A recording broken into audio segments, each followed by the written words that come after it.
Propaganda told those on the west coast of the United States to fear foreign invasion during World War II.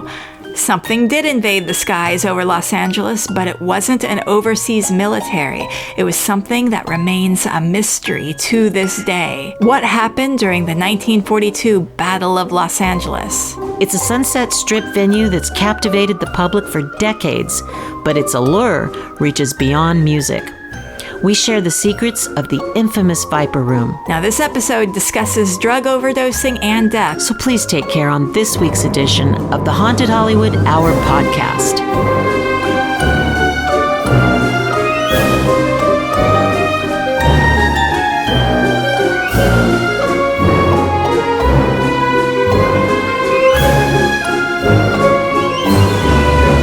Hello and welcome. I'm Carly Heath, and I'm here with my friend and neighbor, Tanya Dixon. Hello, Carly. Hello, everybody. And Beans is also here, and he's being very talkative, so he is probably gonna make some meowing. I think he's got some stories to share with you guys. I think so too. But this is the Haunted Hollywood Hour, and this is the podcast where we bring you two spooky or cool stories from Southern California history every week until our demands are met. This week I'm sharing an incident that happened over 80 years ago here in Los Angeles that was experienced, witnessed by the city's over 2 million residents, but it remains a mystery even to this day. And Tanya is telling a story about the notorious nightclub, The Viper Room, on the Sunset Strip, with its history of ghosts running as wild as the patrons of the club. So, Tanya, what's the spookiest thing that happened to you recently? Okay, so I have something that I was just thinking about recently, and it didn't happen this week, but it happened a few years ago. And I don't know what triggered the memory, but there was a friend of mine who had a Dog de Bordeaux, a French Mastiff, who I loved. His name was Cooper. And everybody called him my husband because he just knew where I was when I was over there all the time. He'd come out to the car to meet me, walk me to my car. And I was really sad when he passed, as we all are. That's a given.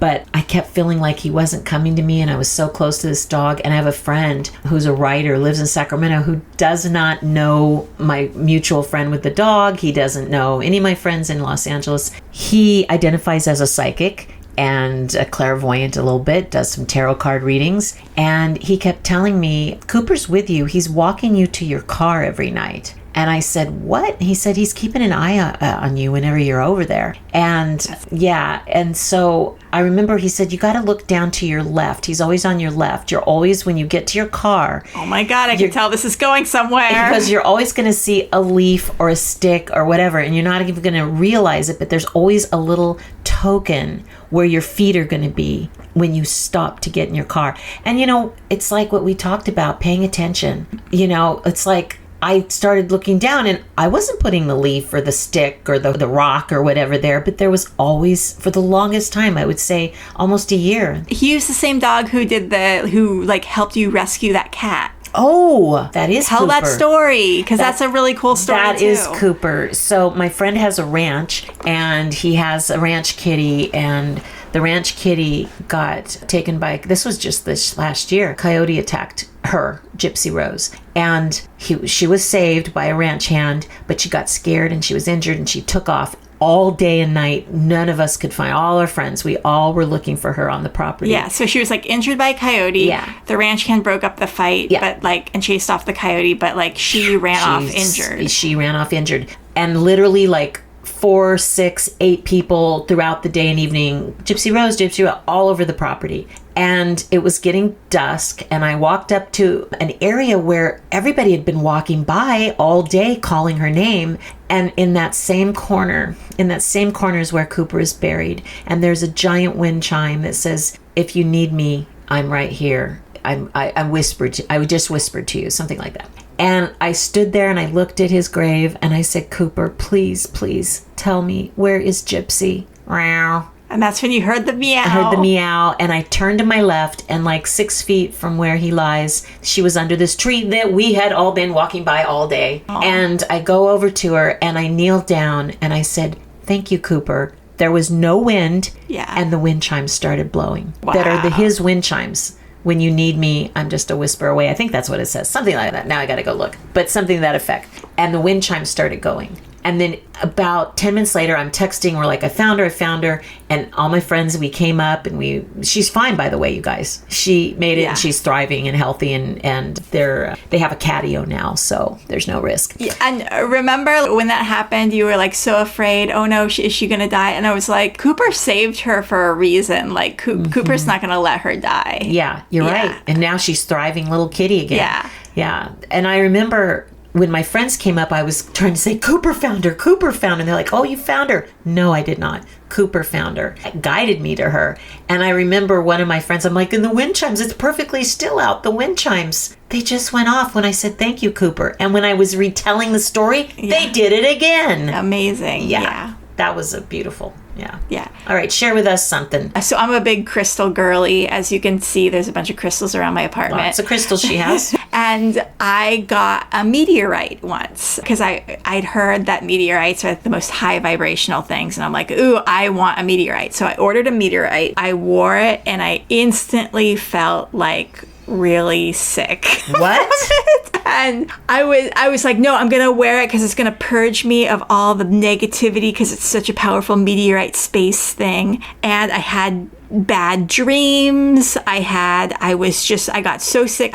All I could do is lie on the couch. I was so sick. And so I'm like, okay, I can't wear this anymore. This is really bad. But I'm like, maybe I'll give it to my dog. Oh, she's getting older. So I put it on my dog. And as soon as I put it on her, she immediately went outside and threw up. Oh, and dear. I was like, okay, so this is maybe really a powerful crystal. So I just put it in my kitchen, but I still felt like sick as long as it was in my kitchen. So I brought it all the way down to the barn where I keep my horse and I put it like in the tack shed. And I'm like, well, bummer. I spent some money on this and I can't even like use it because it just is too powerful. But someone was coming over who is like very much like, I'm into the woo, but I don't feel any crystal energy or whatever. And I'm like, okay, wear this meteorite and you will feel the crystal energy. And as soon as I put it on her, she just sat down and she's like, I need a drink of water. I'm feeling like really lightheaded. Oh, and I'm like, way. that's the meteorite. And she didn't want anything to do with it. I guess not. And I connected with a psychic at the barn and I was like, I want you to tell me about this meteorite. So I had it wrapped up in selenite and in like a little box. And I gave it to her and she held on to it. And I think she was like also holding onto my hand or something with it. No, she was just holding onto it at first. And then she's like, I feel like this intense need to just like purge my bowel.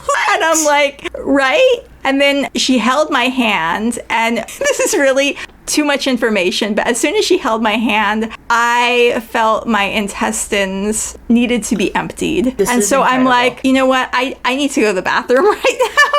You need to go to the bathroom and get rid of that crystal. So I went to the bathroom, but then I was bummed for a really long time that like I had this crystal, but it was too powerful for me. So one of my friends came down to LA. He was a big crystal person, and I gave him the meteorite, and he's like, ooh, I like this. I like this a lot. And it like, he like connected with it. Like he felt like it was coming from like alien intelligence. And like he was like, so he's been wearing it. I'll have to check in with him and see how it's been going for him. It was He's been going through a lot of life changes and stuff, but yeah, I really felt like it was his crystal. So sometimes a crystal just needs to find the right person, and it definitely wasn't for me. Even though I was like, I want the space wisdom, I want the alien communication, whatever meteorite thing, but it wasn't. Wow. The right one for me, unfortunately. There's still others out there that can give you some hope to be beamed up and you know, experiment with some space aliens. I did give my little doggy Moldavite to wear for a long, long time, and she lived to be 17. Oh, that's great. And then when she passed away, I was wearing the Moldavite for a little while after. Do you still have it? It's right on my door. It's that little green one right there. Yeah. That's awesome. Awesome. I should start wearing it again. Yeah, it's beautiful. But yeah, so my weird crystal story. I love that. Okay, what are we sharing today? So I am going to share with you a little story from 1942, February 1942, but of course I have to give you the context. It's nearly 3 months after the attack on Pearl Harbor, and the U.S. has been involved with World War II since December 8th, 1941. Everyone is scared. The Manhattan Project will begin in a few months. Silly putty was invented, and Time Magazine's Man of the Year was Joseph Stalin. You've got to be kidding me. Yeah. Oh my goodness. In 1942, the U.S. was really trying to sell us on Stalin is a good guy. The previous year, the London Philharmonic performed a concert to celebrate Stalin's birthday. People in the U.S. were calling him Uncle Joe. Oh my God. And this just shows like how U.S. propaganda tries to perpetuate the idea that certain people are good guys, even if they are absolutely terrible. Stalin Some things have never changed. Deliberately killed 6 million people, and some historians are saying as many as 20 million people. I think you can draw some comparisons to what's happening today in Gaza, and I think there's lots of parallel to this crazy story I'm about to tell you and U.S. propaganda, who are the enemies. And I just also think about, we tried to sell Stalin as a good guy. I just can't get over this. Okay, additional side note. The 14th Academy Awards were originally going to be canceled because of the Pearl Harbor attack, which drew the U.S. into World War II. So there's two things happening. It's like, okay, the U.S. soldiers are going to war. We got attacked. The Academy website says this: in consideration of these two tragic events, Academy officials initially decided to cancel the awards ceremony. Then Betty Davis, the new Academy president, suggested the event be held in a large auditorium with the public invited to buy tickets, with the proceeds going to the Red Cross. Betty Davis always had good ideas. Icon. I know, right? The plan was rejected, though, and the Academy governors decided to go ahead with the ceremony, but under modified conditions. Formal attire was banned, the ceremony was labeled a dinner rather than a banquet, and there were no searchlights outside the hotel. Understandably, there were no searchlights because of what you're about to hear next about everything that was happening on the West Coast.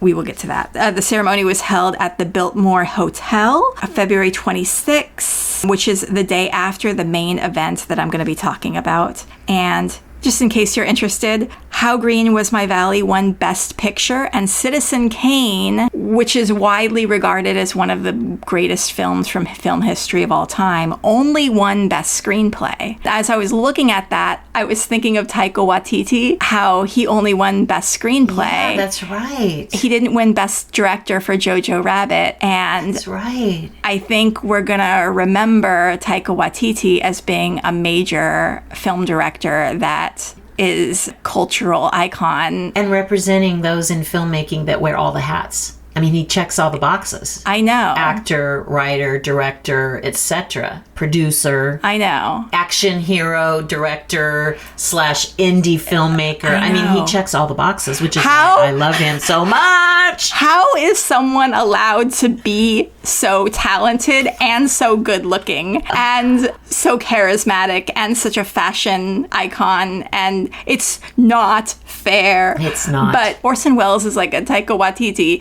in that he made such a huge impact cinematically in film history. You study his work, you study what he did with the Worlds, and he gets, best screenplay. I would not turn that down. No, be sad about getting best screenplay. No, nothing wrong with that. But ignore the directing. Right, and I never understood that. And the best picture. Right. Do we remember How Green Was My Valley? That one I've never, no. But we remember Citizen Kane. We do. Yeah. So anyway, back to my main story. This is, by the way, this is a film podcast. That's why we're going to go on tangents about film history at the time. Yeah. It's Hollywood, baby. I know, Hollywood. exactly. So February 1942, folks are on edge, especially on the West Coast. The Japanese could invade, and certainly the U.S. didn't do anything to quell lots of fears. I mean, it certainly didn't help that there was all this propaganda against the Japanese, and 500 United States Army troops were moved to Disney Studios in Burbank. Wow. down the street from my house. Down the street. In the event of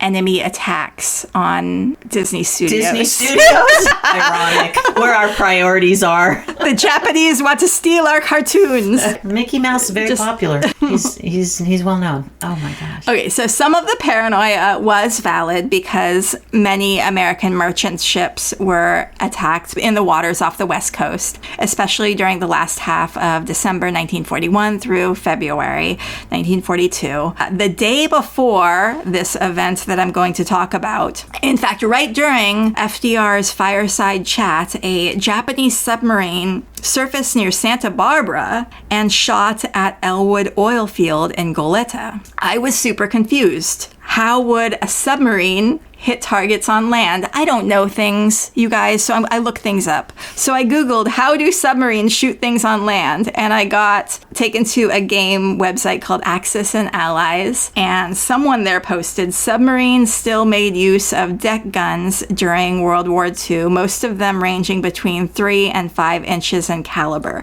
These were used to finish off unarmed merchant ships or sink smaller vessels that could evade torpedoes, but were also occasionally directed to bombard coastal targets such as early war Japanese raids on the coasts of California and Australia. But Goleta? I know.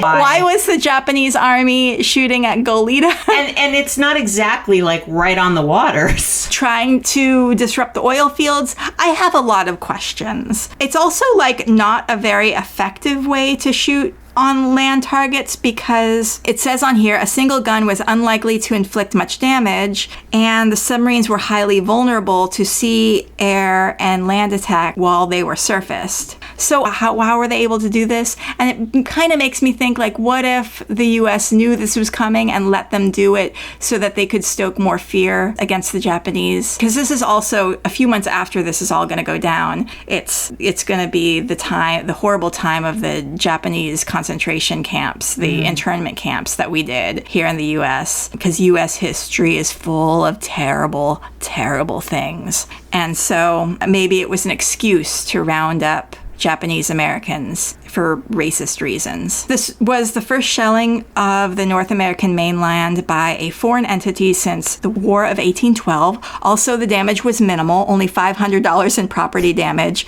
which is equivalent to $9,300 in 2023. There were no injuries. The attack incited a certain amount of public hysteria. West Coast residents were like, the Japanese military could attack us at any moment. Oh no. Several people in Santa Barbara even claim to have seen signal lights on land. And see, this is the thing. They're thinking like Japanese Americans or, people who are working with the Japanese military are on land signaling using lights to the Japanese military. And Beans has a lot of commentary about this. Were you there in another life? So the internment of Japanese Americans would begin a week after this whole event. My main story, just you wait, it's coming. So blackout drills. You got to know that blackout drills are a thing in World War II. They would be advertised often ahead of time, and there were sirens that were put up in these cities and small towns, and they would scream really loudly for 30 minutes until the drill was complete. You had blackout drapes that you would put in your windows to cover the windows. All the lights had to be turned off, the radio to be turned off. If you were driving, you had to immediately pull over and turn off your car and seek shelter. There were also these lights on your car that were sold that had covers over, I'm guessing the top of them, so that you could technically still drive around. And then GE put out these lights that were very, very faint so that you could put these lights on your car during a blackout and drive around, and it was legal. It was okay. So there were blackout cars driven by volunteer air raid wardens who would drive around and make sure everyone was participating. Big cities had upwards of 100,000 air raid wardens, and I'm sure a volunteer air raid warden was just the most miserable person that you can think of. They're the biggest Karens. I could just imagine. You have to turn your lights off. We are having a blackout. Do you want the Japanese to shoot shoot us down. Anyway, there were even blackout kits produced and sold that contained a new wonder material that glows in the dark. So if you blacked out your home, you could play these glow-in-the-dark games with your kids to keep things entertained. Oh, the very first glow stick. Yeah. I wonder if it was the same stuff. And then the gays were like, hey, we could have raves. We can have raves and make necklaces out of it. And that is how World War II led to rave culture in Northern California in the early 2000s. Thank you for my TED Talk. So it's February 24th, and early in the evening on February 24th, a blackout is called. So everyone thinks it's a normal drill. They black out their windows. They turn out their lights. Everything is good. They follow the rules. And those who don't, the Karens, who are the air wardens, are like, turn out your light. And you're like, okay, fuck. So, but at 10:23, the blackout is lifted. People think, oh, this is just a drill, no big deal. They go to sleep or they go out partying if they're gay, whatever. But on the morning of February 25th at 2 a.m., U.S. Army radar detects an unidentified object or objects about 120 miles off the coast of Los Angeles. At 2:21 a.m., air raid sirens sound, and another citywide blackout is put into effect. Within minutes, troops are manning anti-aircraft guns, and the searchlights began sweeping the skies. And that's why at the Oscars they didn't have searchlights, because that's triggering to people. But also imagine being woken up at 2:21 a.m. in the morning to the sound of air raid sirens. Yeah, hard pass on that. I was also thinking like, okay, oh wow, so this is a whole story about this whole time in U.S. history where we had to like hear these air raid sirens and then black out everything out. But like people in Gaza right now, this has like been their life for like the last over a year. And we have such privilege. The worst thing that's ever happened to us is this little period of history. But over there, oh gosh, so awful. But another pretty common thing, even though the air raid sirens are going off, people are stepping out of their homes while it's dark to see what the searchlights are looking at, which is relatable. Honestly, I would do. I think any of us. If you don't, if an earthquake happens, I go on Twitter and I'm like, earthquake? Oh, we do too. It's the first place we go. But they didn't have Twitter back then. Right. If they did, they'd be like, air raid? Yeah. So they'd have memes. Yeah. Air raid memes. You can't go on your phone, so you're like, okay, I'm going to go outside and look at the sky. By 3 a.m., the shooting starts. And as you can imagine, it's like LA has turned into a war zone. Anti-aircraft guns are firing. Planes who are like on our side are getting into formation. There's all these lights in the sky trying to figure out what is coming our way. 50 caliber machine gun fire. That sounds like a lot. I'm sure it was really loud. Oh, actually, I tried to find a sound effect that kind of gave us a sense of how this sounded like.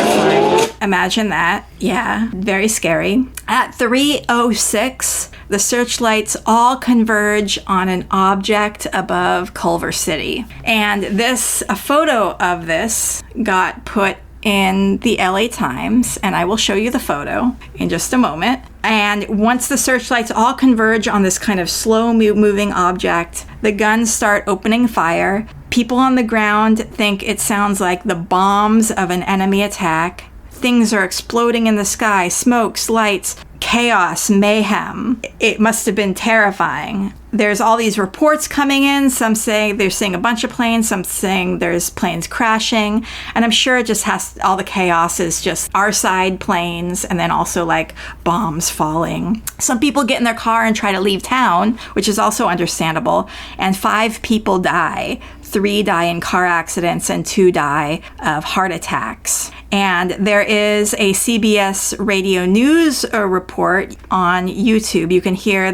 was the radio at the time. And now for news of our own West Coast, we take you to Los Angeles and the report of Byron Palmer. Anti-aircraft guns went into action against unidentified aircraft in the Los Angeles area shortly after 3 a.m. Pacific Wartime this morning. And it goes on, the anti-aircraft guns began barking during a blackout. The unidentified object, which some sources thought might be a blimp, moved slowly down the Pacific coast from Santa Monica and disappeared south of Long Beach. Army officials declined to comment on the possibility that the object might have been a blimp. It required 30 minutes to travel some 25 miles, far slower than an airplane. The object moved southward, presumably over Huntington Park at the western edge of Los Angeles, and on southward to about Long Beach on the coast. By 3:30 a.m., it was said to be over the south of Long Beach. Searchlights closely followed the object down the coast and kept it centered in their glare. Shells could be seen frequently bursting near the object, but none appeared to hit it. The shooting stopped about 3:30 a.m. The shooting brought warfare to the front door of this city of 1.25 million population for the first time since December 7th. And here is the photo from the Los Angeles Times. What does that look like in the center? That looks like a spaceship. Oh my goodness. It looked like well-defined spaceship. It looks like a UFO. Sure does. Oh my God. It's the classic flying saucer shape. Yes. Yeah, right? Yes. So finally, at about 4:14, a complete ceasefire is ordered. Blackout is officially lifted at 7:25 a.m., but why? It's already light out. So by the time the final all-clear order is given later that morning, Los Angeles artillery batteries had pumped over 1,400 rounds of anti-aircraft ammunition into the sky. No plane was brought down. If it had been a blimp, that would have brought down a blimp. It would have crashed down completely. A slow-moving object. 1,400 rounds of ammunition at a slow-moving object that is tracked by searchlights, and you don't bring it down. Yeah. The only damage during the battle had come from friendly fire. Anti-aircraft shrapnel rained down across the city, shattering windows and ripping through buildings. One dud careened into a Long Beach golf course, and several residents had their homes partially destroyed by 3-inch artillery shells. Once the chaos settled down, Secretary of the Navy, Frank Knotts, held a press conference saying that the entire incident had been a false alarm due to anxiety and war nerves. Of course they did. I mean, these things are still happening. The cover-ups and... Yeah. Oh, my God. Already, some papers were suggesting there might be a cover-up happening. An editorial in the Long Beach Independent said there is a mysterious reticence about the whole affair, and it appears that some form of censorship is trying to halt discussion on the matter. When the war ended, the Japanese government declared that they had flown no airplanes over Los Angeles during the war. In 1983, the U.S. Office of Air Force History said the incident was caused by a weather balloon. Yeah, that looks like a weather balloon. What? If it was a weather balloon, why couldn't you shoot it down with your 1,400 pounds? A weather balloon. How bad is your aim? I mean... Okay, on that CBS radio broadcast clip that I played, there are a bunch of comments from people, and here's a really interesting comment from someone. I was living in Santa Monica when this happened and saw it. I was only 7 years old, but I remember it as clearly as my own name. Yes, a blackout had been called before we went to bed, but my mama, my sister, and I were all awakened about 2 a.m. by noise. We were not supposed to open the curtains, but Mama cracked open a corner of it and cried out. Next thing I remember, the three of us were out on our back stoop staring in wonder at what we saw. I don't know what direction we would have been looking, but we looked towards some small hills a few miles away.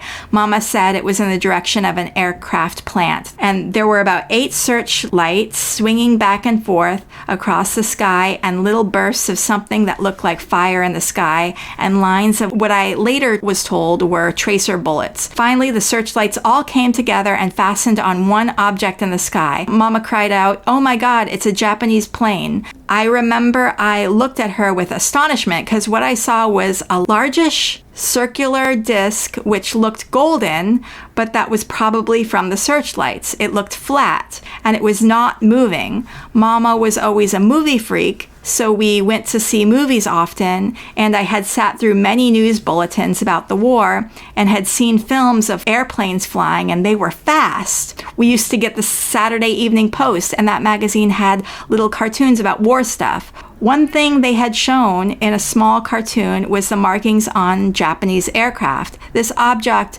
was going nowhere, just sat there with searchlights on it. There were no markings or colors of any kind on the object. Things were firing at the object. It was noisy, with many bright flashes in the sky.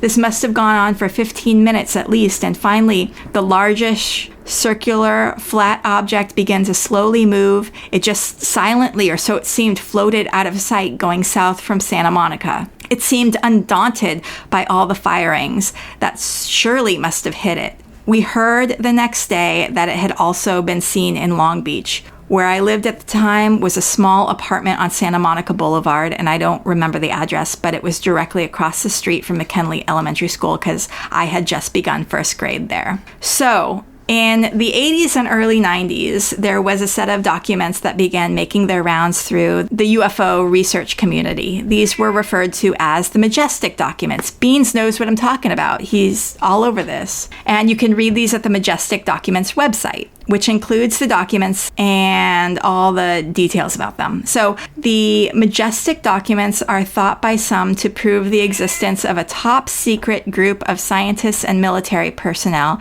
the Majestic 12, formed in 1947, Roswell era, under President Harry Truman, their job being to investigate extraterrestrial phenomena. 2 of these documents are relevant to the Battle of Los Angeles. I'll put them in the show notes. In one memo from FDR to Chief of Staff of the Army, Marshall, it's dated February 27th, 1942, so 2 days after the Battle of Los Angeles. It makes reference to atomic secrets learned from the study of celestial devices that had been recovered. And the Majestic Documents website says this is the memo that links the UFO crashes with the Los Angeles air raid of 1942, since it occurred only 3 days earlier. So basically the theory there is that it's a shot down UFO that was recovered and studied after the air raid. The next document is from March 5th, 1942. George C. Marshall, that's the guy I was talking about. He writes a top secret memo to the president, which states, regarding the air raid over Los Angeles, it was learned by Army G2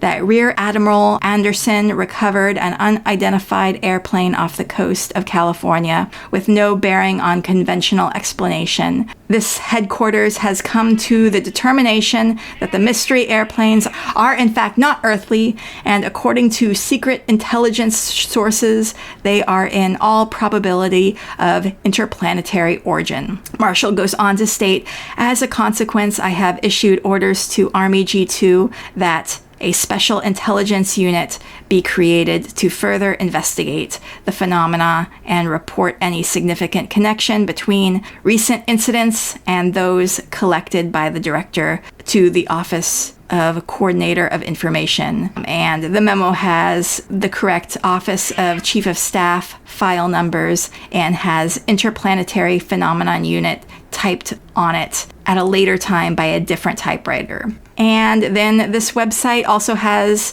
some alleged top secret documents from Roswell and so on. There's also 22 documents on the vault.fbi.gov website from their FOIA library, and on the FBI website, it says an Air Force investigation proved the documents to be fake. I don't believe in Air Force investigation, honestly. I don't trust anything the government says. I think you're not alone in that. But at the same time, I think there's always people within those entities that know things that do want stuff to come out. Yeah. You know, so there's a lot of documents from like the 90s that say like the Majestic documents are fake. But after the July 2023 UAP hearings, which happened last year. Did you watch those? No, I didn't. Okay, Congress had these UAP hearings where they interviewed Grush and they interviewed David Fravor, who saw the Tic Tac UFO. I kind of get the feeling that lawmakers are like, let's find out what's going on here with the UFOs. Who knows what. So there's going to be another hearing about UFOs and stuff after the election is over with. And the hearing announcement follows an increase in sightings, and this is from thehill.com. The hearing announcement follows an increase in sightings of what's officially known as unidentified aerial phenomenon, or UAP, including one purportedly near Malmstrom Air Force Base in Montana. It would also come more than a year after the hearings last year. So look forward to more hearings. And here, if you missed the July 2023 UAP hearings in Congress, we found out that non-human biologics were found at a UAP crash site. That was on congressional record, and you can watch the video on YouTube. Just like do a YouTube search for UAP hearings, David Grush, and you can see lawmakers asking him questions and him saying, here's the details. Former Navy Commander David Fravor was also at the UAP hearings, and if you remember, he did a 60 Minutes interview where He's a Navy commander. He's like a legit guy, where he talks about his UFO sighting, which is referred to as the Tic Tac UFO because it looks like a Tic Tac. I do remember the Tic Tac UFO. Yeah. And he said the technology that we faced is far superior to anything that we had, and there's nothing we can do about it. Nothing. And Grush in these hearings said that he's had multiple colleagues injured by UAPs. And fun fact to end with, every Friday, the Fort MacArthur Museum, located at the entrance to the Los Angeles Harbor, hosts an entertainment event called the Great LA Air Raid of 1942. Okay, we're going. Yeah, every February. We have to go to that. Yeah, very Aquarius thing to do. Very Aquarius thing to do. Wow. So that is the Battle of Los Angeles, which I think was a UFO, and official sources are covering it up. But it was a UFO. People saw it. How is that not already a movie? Right? I think there's a reason that people don't want it to be a movie. Because, Yeah. Wow, fascinating. But I hope we eventually get the truth about that. I have to wonder. I don't think we'll ever really get the truth about any of that. It's so confusing because it's like throughout like the 90s and stuff, the government was like, no, this is all fake. This is all bogus. And now that the government's like, okay, actually, we're going to soft launch the idea that some of this is actually true. Now I'm like, I don't believe you either. Why are you telling us now? Is it because you're trying to distract us from something all your genocide that you're doing all over everywhere? I also think too many people have come out with stories on podcasts and books and all that. We just need like a president to just get up in front of everyone and be like, look, this is what's going on. I wish you guys could see this picture that Carly just showed me. But enough about the Battle of Los Angeles. That was fun. We're going to take a very hard left and talk about something completely different. I'm so excited to talk about this, Carly, because, you know, I love rock and roll. I'm a rock and roll girl. I'm a rocker chick deep down at my heart. So we're going to talk about the Viper Room of Hollywood, the infamous Viper Room. And this is really fun because I'm going to be the foil. I'm the exact opposite of Tanya. I got looped into going to the Viper Room once in grad school because I was trying to be social or make friends or something stupid like that. And I was miserable. There's nowhere to sit down. You're not supposed to sit down very much unless you're enjoying a restful beverage, and then you get up and jam again with the music. It's loud. There's a lot of people. So I'm going to be the hater here, and Tanya's going to tell us why the Viper Room is really good. Well, infamous. Infamous. How about that? Yeah. Listen, I don't go out like I used to. I did used to go out a lot, and I still love live music. But I do find it interesting. I was there this year. I've been there this year. I have a friend that played there. As much as I love rock and roll and rock clubs and all that, I mean, you have to admit that there are some locations in Hollywood with crazy history. I mean, there's crazy history about the Whiskey A Go-Go. Maybe we should go there sometime to find out about its hauntings. But right now, let's start with the The diaper room. No, say it. Keep it. Just keep rolling. It's not the diaper room. It is She not called it the diaper room. She called it the diaper room. I mean, I'm not saying people haven't shit themselves in there, but the Viper room. We are going to go to the Viper room. Yeah. And okay, so some of you guys may know about the Viper room. Most popular piece of history about that is that Johnny Depp used to own it. He opened it in 1993. The same year that it opened, it is also well known for being the location that actor River Phoenix died. He overdosed, and I actually drove by that night. It was Halloween, and I was out with my friend. We went to a Halloween party in Beverly Hills, and driving back, we come down Sunset Boulevard, and we happen to see a few people around a body lying on the sidewalk. Oh, no. Yeah, and we didn't know. No. I mean, we just looked, and there was no police. There was no ambulance there yet, so it must have just happened. And it wasn't until the next day, breaking news, that was River Phoenix. So we literally saw his body. And so I need details, like what was it a nighttime? Okay, yeah, so it was late at night. I don't remember the time, but it was cold. Was it rainy? It was Halloween. It was Halloween. Yeah, and were there people like in costumes out front? No. Okay. I think it was the night before. Don't quote me, but I believe it was the night before. It was the 30th, or maybe it was Halloween night. We were not dressed up, my ex-roommate and I. Nobody was. So it might have been the night before. But it was just, and there wasn't that many people. It was only a few people standing around outside, and you can't see there's cars parked on Sunset, but you could kind of see a little. The only thing that stood out, because there's people all over Sunset Boulevard, is that somebody was laying on the ground. Oh, wow. And so afterwards, the next day, breaking news, River Phoenix in front of the Viper room. And we were like, what? That is the person we saw, because that times out right in front of the Viper room. Oh, wow. So you were there. Yeah. And actually, that is a notorious and very well documented horror that happened there. He overdosed on heroin and cocaine that was in his drink. And then he added benzodiazepines, and he didn't die there. He died at the hospital. Oh, no. Yeah. So what's really cool about the Viper Room, besides its awesome rock and roll, and I've been there many times over the years, and I'm sure one of them, Carly, was probably there rocking out, and I missed it. Just kidding. No. But the Viper Room is really well known for things like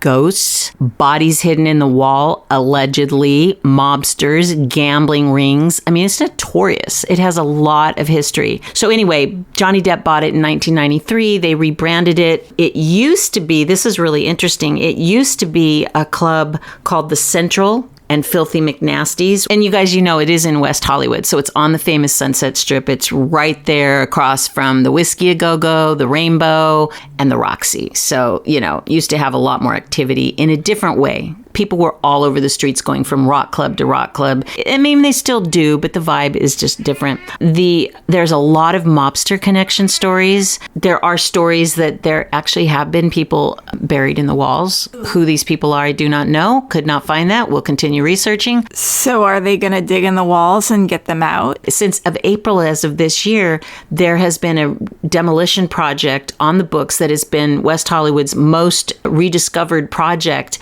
that's ongoing.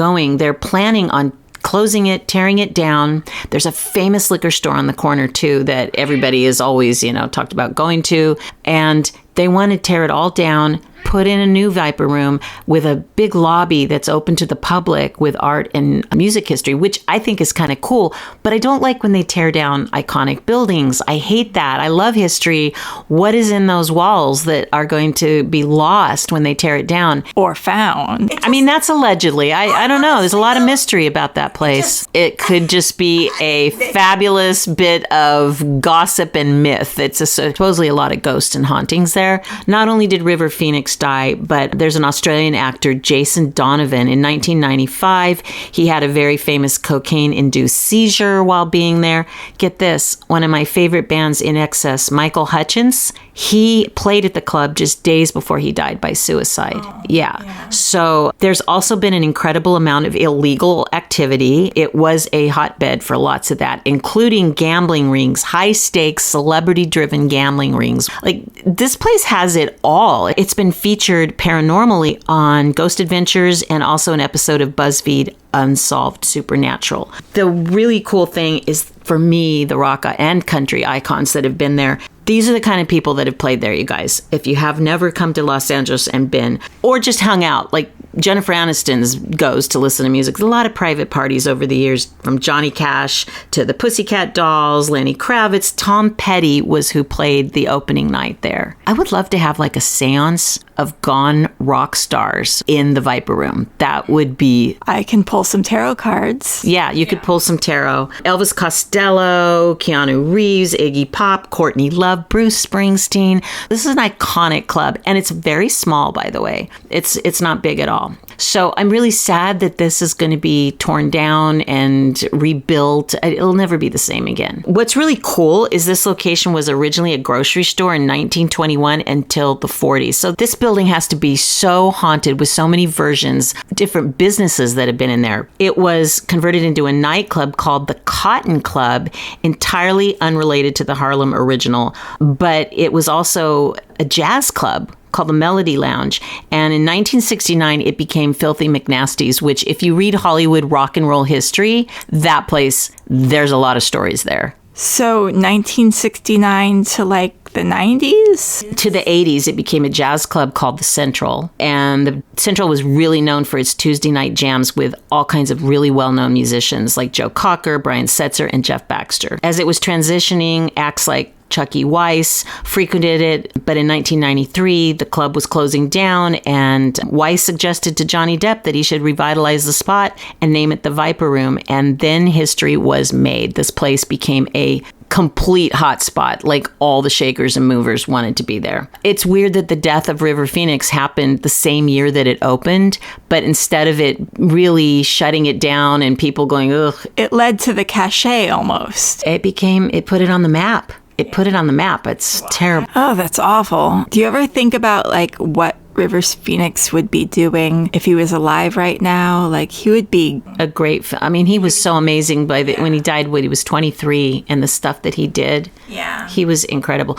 Joaquin Phoenix, I think, is a really great actor. I think it just runs in their blood. Or maybe they had that upbringing that just like fosters creativity. I think though that there's some people that have that. I've known people that have that, and there's certain things that I think you are just meant to be and meant to do. And River Phoenix was meant to do iconic performances. I think he would have been like a big-time Academy Award. Yeah, he would have gone on to, yeah. Anyway, I just find it really interesting that people like Johnny Cash performed there, and yet there was also overdose deaths, mobsters. It's really weird that all this happened in one location. So, Tanya, have you voted yet? I'm still researching all of the measures. They write them to trick us. I swear they are not in layman's terms, and I want to get them right. So I will be finishing my ballot up and dropping it at the ballot box in the next few days. What about you? Have you voted yet? So I go to the Democratic Socialists of America voter guide.